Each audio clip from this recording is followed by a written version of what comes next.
दोस्तों, क्या भारत वास्तव में वन नेशन वन इलेक्शन हो पाएगा? और अगर हो पाएगा तो क्या इससे नेताओं की जवाबदेही बढ़ेगी या लोकतंत्र की ज्वलंतता कम हो जाएगी? और दोस्तों, सवाल तो यह भी है कि क्या लगातार चुनाव होना विकास को रोकता है या जनता पर दबाव बनाए रखता है?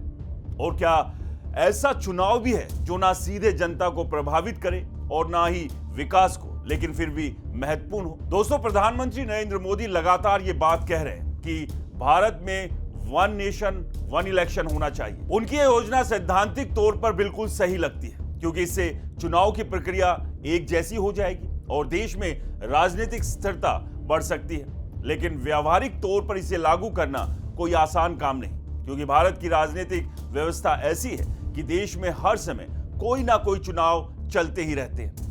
लोकसभा, विधानसभा, ग्राम पंचायत या स्थानीय निकाय के चुनाव, ये सभी सीधे जनता को प्रभावित करते हैं और विकास की प्रक्रिया पर भी असर डालते हैं। वहीं लगातार चुनाव होने से नेताओं की जवाबदेही भी बनी रहती है और जनता पर दबाव भी बना रहता है। लेकिन इसके साथ ही विकास के काम में व्यवधान भी आता है। ऐसे में वन नेशन वन इलेक्शन की बात तो आकर्षक लगती है, लेकिन इसे लागू करना और इसके प्रभाव को सही तरीके से नापना बहुत बड़ी चुनौती होगी। दोस्तों, इस सब के बीच एक चुनाव ऐसा भी है जो ना तो सीधे जनता को प्रभावित करता है और ना ही विकास पर सीधा असर डालता है, लेकिन उसका महत्व बहुत बड़ा है और ये चुनाव है राज्यसभा का। राज्यसभा जो उच्च सदन के नाम से जानी जाती है, उसमें राज्यों के प्रतिनिधि होते हैं और वहां के चुनाव आम जनता की तुलना में कम ध्यान आकर्षित करते हैं। मार्च 2026 में 37 राज्यसभा सीटों के लिए चुनाव होने वाले हैं। मतदान 16 मार्च 2026 को तय हुआ है और इसका कारण यह है कि इन सभी सदस्यों का कार्यकाल अप्रैल में समाप्त होने वाला है। इस चुनाव की प्रक्रिया के अनुसार 26 फरवरी को अधिसूचना जारी होगी, 5 मार्च को नामांकन की अंतिम तिथि है, 6 मार्च को नामांकन पत्रों की जांच होगी और 9 मार्च तक नाम वापसी की प्रक्रिया पूरी हो जाएगी। मतदान सुबह 9 बजे से शाम 4 बजे तक होगा और मतगणना उसी दिन शाम 5 बजे हो जाएगी।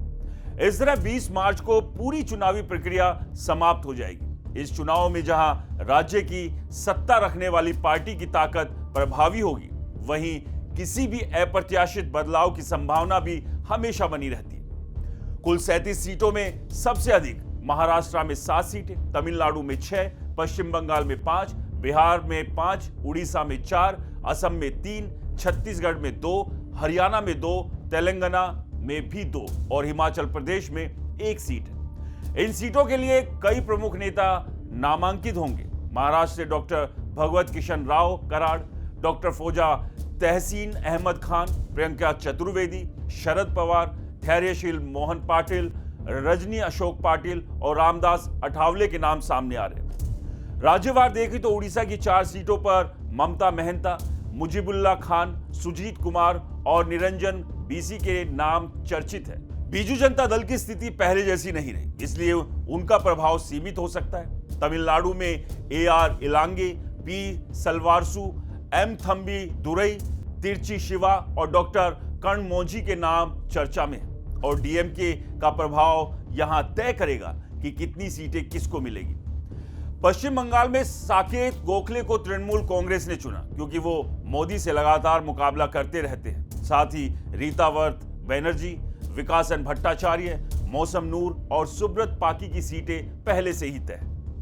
असम में रामेश्वर तेली, भुवनेश्वर कलिता और अजीत भैया के नाम सामने हैं, जहां बीजेपी की स्थिति मजबूत है। बिहार में अमरेंद्रधारी सिंह, प्रेमचंद गुप्ता, रामनाथ ठाकुर, उपेंद्र कुशवाहा और हरिवंश नारायण सिंह चर्चा में। हरिवंश नारायण सिंह का कार्यकाल फिर से मिलेगा या नहीं? उपेंद्र कुशवाहा पहले ही बार्गेनिंग कर चुके हैं और रामनाथ ठाकुर तथा प्रेमचंद गुप्ता को फिर से बनवाया जा पाएगा या नहीं, ये देखना बाकी है। छत्तीसगढ़ में कवि तेजपाल सिंह तुलसी और फूले देवी नेताम के नाम सामने हैं, जहां बीजेपी का प्रभाव स्पष्ट है। हरियाणा की 2 सीटें किरण चौधरी और रामचंद्र जांगरा के लिए तय मानी जा रही। वहीं हिमाचल प्रदेश की 1 सीट इंदुबाला गोस्वामी के लिए निर्धारित लगती है। तेलंगाना में 2 सीटों के लिए अभिषेक मनु संघवी और KR सुरेश रेड्डी के नाम चर्चा में है। दोस्तों, राज्यसभा के इन चुनाव में हर राज्य के राजनीतिक समीकरण महत्वपूर्ण भूमिका निभाते हैं। महाराष्ट्र और बिहार में समीकरण बदल चुके हैं, जबकि तमिलनाडु में अभी स्थिति स्थिर है? वरिष्ठ नेताओं को पार्टियां बनाए रखेगी या नए चेहरों को आगे लाएगी? ये भी चुनाव की रोचकता को बढ़ाता है। जिनकी पार्टियां कमजोर हो रही है उनके नेताओं का क्या कदम होगा, यह भी चुनाव के परिणामों पर प्रभावित कर सकता है। कुल मिला के 37 राज्यसभा सांसद सिर्फ नंबर नहीं बल्कि राजनीतिक रणनीति, राज्य सरकारों की ताकत और केंद्र सरकार के विधेयक पास करने की क्षमता में अहम भूमिका निभाएंगे। इस तरह राज्यसभा के इस चुनाव में सभी दलों की धड़कनें तेज होगी और राजनीतिक परिदृश्य में कई सवालों के उत्तर मिलने बाकी है। दोस्तों, शुरुआत में मैंने जो 4 सवाल आपके सामने रखे, पहला ये कि क्या भारत वास्तव में वन नेशन वन इलेक्शन कर पाएगा? दूसरा ये कि क्या इससे नेताओं की जवाबदेही बढ़ेगी या लोकतंत्र की ज्वलंतता कम हो जाएगी? और तीसरा ये कि क्या लगातार चुनाव होना विकास को रोकता है या जनता पर दबाव बनाए रखता है? और चौथा और आखिरी सवाल ये कि क्या कोई ऐसा चुनाव भी है जो ना सीधे जनता को प्रभावित करे और ना विकास को, लेकिन फिर भी महत्वपूर्ण हो? दोस्तों, इन सवालों का जवाब सीधे तौर पर राज्यसभा चुनाव में मिलता है। वन नेशन वन इलेक्शन सैद्धांतिक रूप से आकर्षक है, लेकिन भारत में इसकी व्यवहारिकता अभी चुनौतीपूर्ण है। लगातार चुनाव से नेताओं की जवाबदेही और जनता का दबाव बना रहता है, वहीं विकास पर कुछ असर पड़ता है। लेकिन राज्यसभा का चुनाव ऐसा है जो सीधे जनता और विकास पर असर नहीं डालता। फिर भी ये बेहद महत्वपूर्ण है क्योंकि ये केंद्र सरकार की विधेयक पास करने की क्षमता, राजनीतिक समीकरण और राज्यों में सत्ता की ताकत को तय करता है।